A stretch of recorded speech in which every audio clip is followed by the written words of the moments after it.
Здравствуйте, дорогие друзья! Я рада вас приветствовать на моем канале. Сегодня в данном видео я делаю удивительно вкусный торт янтарный с очень мягкими воздушными ореховыми коржами, нежнейшим кофейным кремом и карамелизированной хурмой. Торт удивительно вкусный для любителей орехово-кофейных десертов. Вкус карамелизированной хурмы оттеняет оба направления кофейного и орехового в этом торте. И торт получается незабываемо вкусным в итоге. Итак, сначала приготовим коржи. 6 яиц среднего размера, весом примерно без скорлупы по 50 грамм каждое яйцо. Щепотка соли, 16 грамм ванильного сахара, либо же столовая ложка ванильного экстракта. Порциями добавляю туда 280 грамм сахара и взбиваю примерно 4-5 минут. Дольше взбивать не имеет смысла.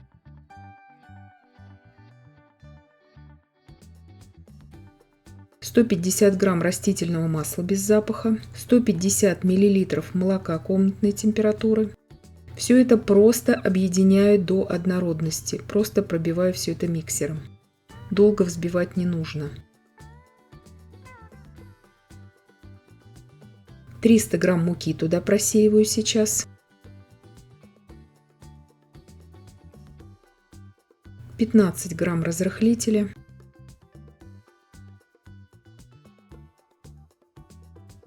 Добавляю туда также 140 грамм молотых орехов. У меня это фундук и миндаль, смесь орехов. Щепотку корицы туда добавляю. Корица здесь по вкусу, можете ее не добавлять, но всегда в ореховых бисквитах, кексах щепотка корицы раскрывает вкус самих орехов. Все это просто перемешиваю сейчас, ничего здесь уже долго не взбиваю. Духовка у меня уже разогрета на 175 градусов Цельсия. Выпекаю в форме 24 сантиметра в диаметре. Выпекаю примерно 45-50 минут. На среднем уровне без конвекции. Духовку во время выпекания, конечно же, не открываем. Теперь будем карамелизировать хурму. Здесь у меня килограмм хурмы. Я снимаю с нее кожицу и нарежу такими достаточно крупными кубиками. Хурма практически не вяжет у меня вот в данном случае, то есть хурма достаточно твердая, но она практически не вяжет, то есть кожицу сняли, главное вяжущее такое свойство именно у кожицы. Сама мякоть здесь нейтральная и очень такая сладкая. Сейчас огромный выбор хурмы различный продается, нужно просто выбрать сорт, который не вяжет, но в то же время, чтобы он был твердым и сладким. Если вы возьмете мягкую хурму, конечно же, вся эта масса будет как каша. То есть этого эффекта не получится. Сок половины лимона туда добавляю. И 100 грамм сахара. Сейчас все это аккуратно перемешиваю. И иду на плиту и буду уваривать всю эту смесь.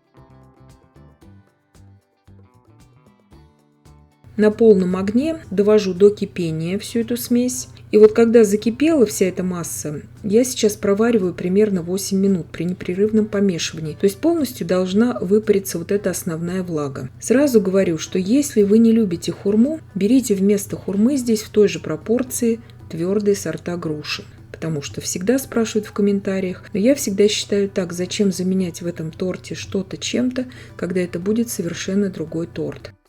Карамелизированная хурма по вкусу чем-то очень отдаленно напоминает арбузные цукаты. Очень отдаленно, но напоминает. Конечно же, она хурма гораздо нежнее, чем цукаты. Это даже сравнивать невозможно. Но именно по вкусу. Теперь остужаю всю эту массу до комнатной температуры. Накрываю сейчас пищевой пленкой в контакт. Накрываю так, чтобы слегка проходил воздух, но все равно будет образовываться конденсат. Это нормально, потому что сами фрукты так и так влажные. Но мы дадим всей этой массе потом обтечь на сите. Пока остужаю до комнатной температуры. Бисквит испекся. Проверяем деревянной шпажкой. Она выходит сухая и чистая. Около 50 минут он у меня выпекался. Дала ему полностью остыть в форме.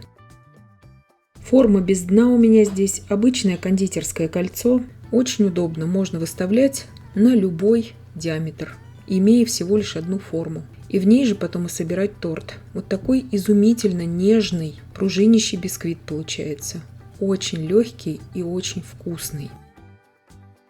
Разрезаю его сейчас на 3 коржа. То есть высота у бисквита примерно 6-7 сантиметров. Я его не измеряла, но бисквит высокий получается. Его можно просто кушать как отдельный самостоятельный десерт. Вот этот корж. Настолько он вкусный, он самодостаточный во вкусе. Очень влажный и очень нежный. Советую приготовить, кто вот на скорую руку хочет что-то для семьи ореховое испечь. Шапочка нам обязательно понадобится для обсыпки боковины торта. Ее мы ни в коем случае никуда не выбрасываем. Бисквит этот также прекрасно нарезается и обычным ножом. Просто я уже привыкла много лет нарезать струной. Часто спрашивают в комментариях. Такая струна продается во всех кондитерских магазинах. Хурма остыла у меня до комнатной температуры. Вот столько в ней жидкости все-таки выделилось. И я ее сейчас на сите вот так вот оставлю слегка обтечь. И вам советую сделать то же самое, чтобы не было лишней жидкости в креме.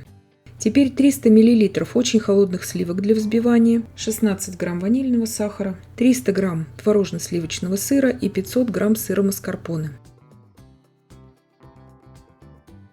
Все продукты, конечно же, холодные очень у меня из холодильника, чтобы они хорошо взбивались. 150 грамм сахарной пудры.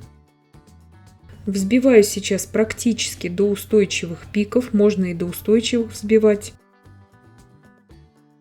Когда вот вся эта масса практически взбилась, я добавляю туда 1 чайную ложку какао-порошка, обычного для выпечки. Все это также взбиваю, какао немножко стабилизирует крем.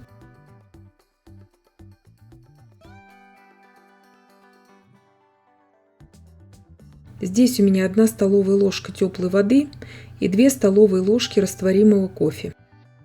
При перемешивании теплая вода, естественно, становится сразу холодной, поэтому крему она никак не навредит, эта температура. Сразу добавляем это в крем, хорошо перемешиваем все это миксером. Если крем у вас будет недостаточно стабильным, добавьте туда загуститель. Вот так вот стек сироп у меня из хурмы. Это нормально, это так и должно быть. Это уже именно сироп. Очень сладкая такая вязкая жидкость. Лишняя жидкость здесь нам не нужна в креме. И начинаем сборку торта.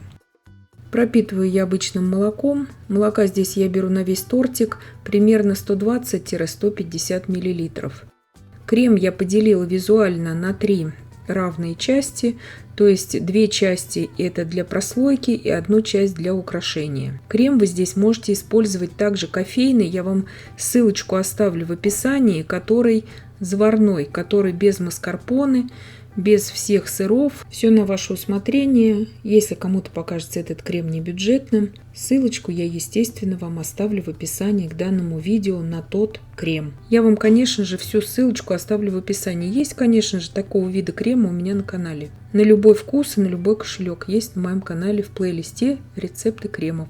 Но вот этот крем, он нежнейший, он очень легкий. Заварной он тяжелее гораздо крем. Поэтому я советую все-таки, вот кто имеет возможность купить маскарпоне, сыр, лучше вот такой крем сделать в данном случае. А там смотрите все на ваше усмотрение.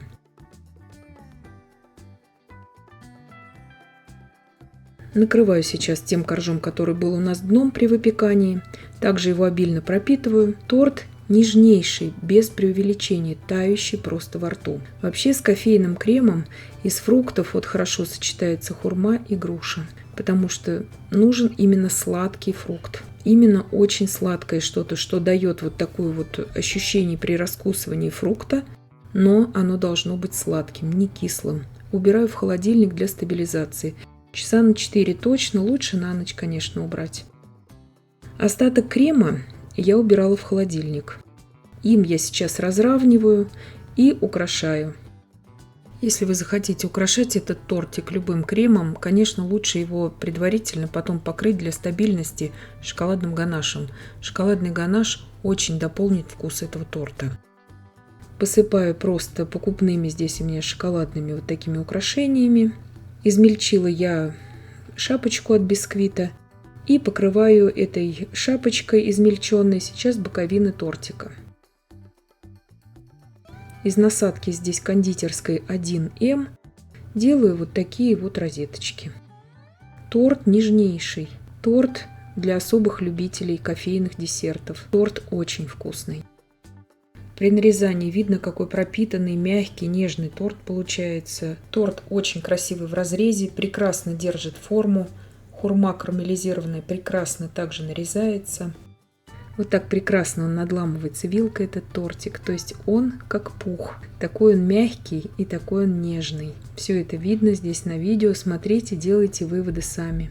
И я надеюсь, что видео было полезным и познавательным. Подписывайтесь на мой канал, ставьте лайки, пишите комментарии. Я всем желаю больших успехов и до встречи в новых видео.